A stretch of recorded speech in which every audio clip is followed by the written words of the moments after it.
Hi guys, I am Trashmela Ruscain, and today we're going to discuss the learner-centered psychological principles. So basically, these principles were introduced to us by the American Psychological Association or APA in the year 1990. Those principles are categorized into four. We have the cognitive and metacognitive factors, motivational and affective factors, developmental and social factors, and individual differences factors influencing learners and learning.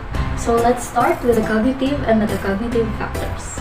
The first one is the nature and learning process. Creating meaning from information and experience is essential for effective learning.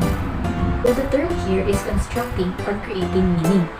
As educators, we go inside the classroom not just to feed our learners with information, but we help our learners use the knowledge that they acquired in the experiences that they had in order to construct meaning.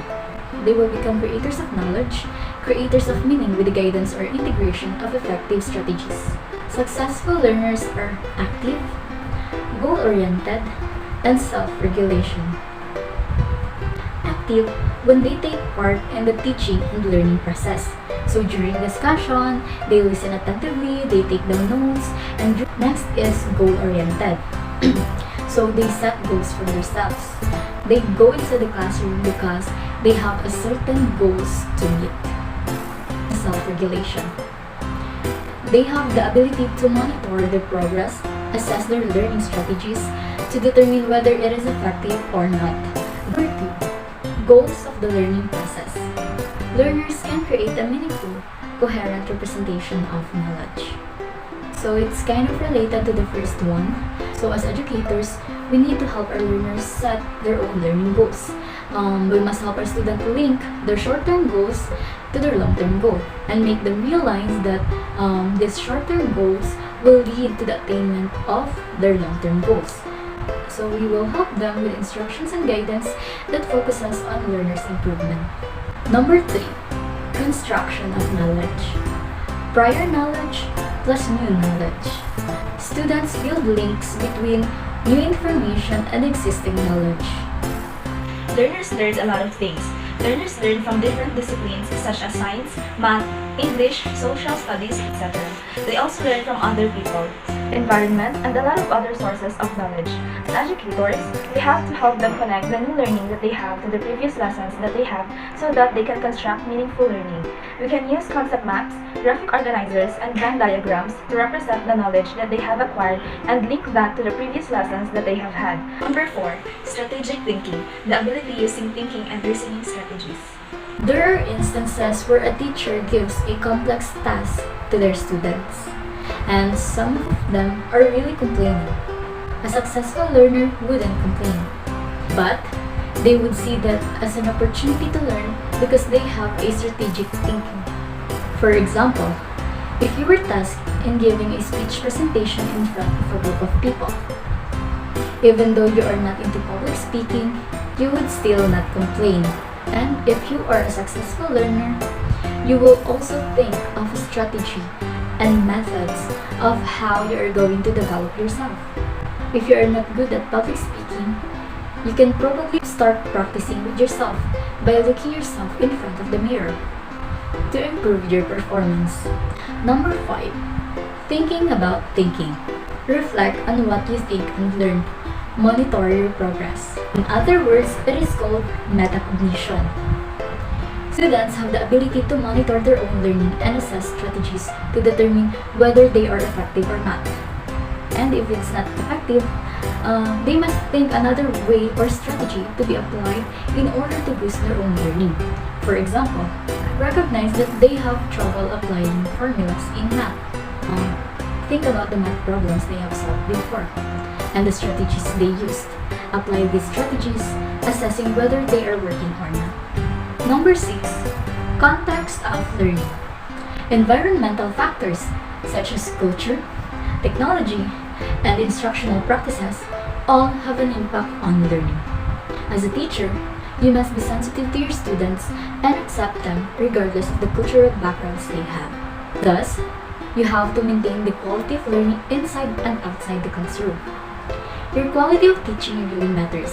So, you must consider the facilities and technologies when presenting your lessons in instructional practices.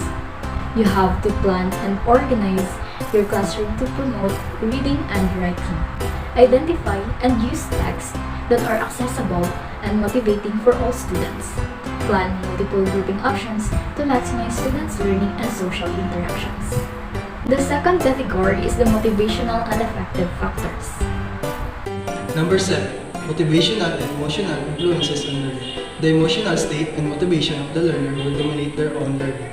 Motivation is our fuel to go and exert our efforts in whatever we are doing.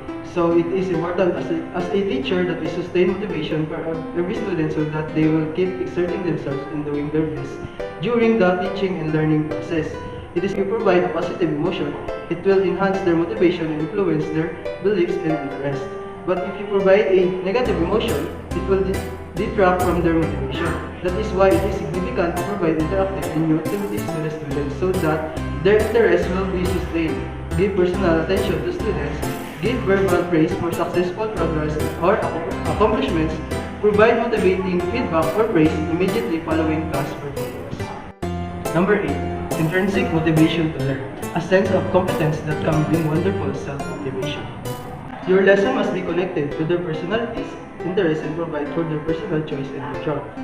Example, a student is engaged or motivated to learn to do an activity because it is internally rewarding. Your goal comes from within, and the outcomes of your goal satisfy your basic psychological needs for autonomy, competence, and relatedness, not to earn a reward or avoid punishment. Number 9. Effects of motivation on learning. Enhance learner effort and commitment. Your effort reflects of motivation. If a learner is motivated, they will extend their efforts toward doing certain tasks or accomplishing a learning task. As educators, we must provide not only words of affirmation to motivate students but also purposeful activities that will eventually exert their full effort. Let's first present an activity or icebreaker for them to get an idea about the topic. The third category is the developmental and social factors. Number 10. Developmental influences on learning. Promote optimal brain development as well as social connection and collaboration. So in other words, there must be holistic learning not only at the cognitive level or aspects but also at the physical aspect, intellectual aspects, emotional aspects, and social domain. Number 11. Social influences on learning. Interacting with other people has helped the learner organize their thoughts, reflect on their understanding, and identify gaps in their reasoning. So no man is an island. We are not living alone. We communicate with other people, including our classmates, parents, teachers, and community. And as we communicate with them, we acquire knowledge, we learn something new with our interaction. Thus, the social environment influences learning by creating a language environment and an experience environment that stimulates the mind to grow and by systematically rewarding a child for learning. The last category is the individual differences factors. Number 12. Individual differences in learning. The first one is promote learning diversity. The second one is learners develop their own capabilities and talents. As a teacher, we should determine the needs of our students even though there's a diversity in a classroom. Kasi di naman lahat ng student is matalino sa lahat ng subjects. Yung isa is matalino sa English pero di matalino sa math. Yung isa naman is matalino sa math pero di naman matalino sa English. Yung isa naman is matalino sa sports pero di matalino sa math and sa English. So, as a teacher, we should acknowledge the different intelligence of our student and di dapat natin sila ikumpara sa lahat ng students. For example, the student is matalino sa music pero di naman matalino sa math. So, anong gagawin natin? An assessment or activity kung magpagawa tayo ng song composition. So, anong nga yung sa song composition which is gagawa sila ng lyrics. And yun, pinaghalo ng music and art. 13. Learning and diversity. Teaching for inclusion signifies embracing differences, acknowledging a range of learners' difference in the classroom can help enhance their levels of motivation and achievements. We should consider the linguistic and cultural background of our students. Kasi, if ma-feel na isang student na they are respected sa co-classmates nila, so they are motivated to attend the class and they are feel safer sa isang environment nila. 14. Standards and assessment. setting appropriate and high standards for assessing both the learners and learning progress. Dapat as a teacher, we should provide a assessment sa isang student even though hindi na to.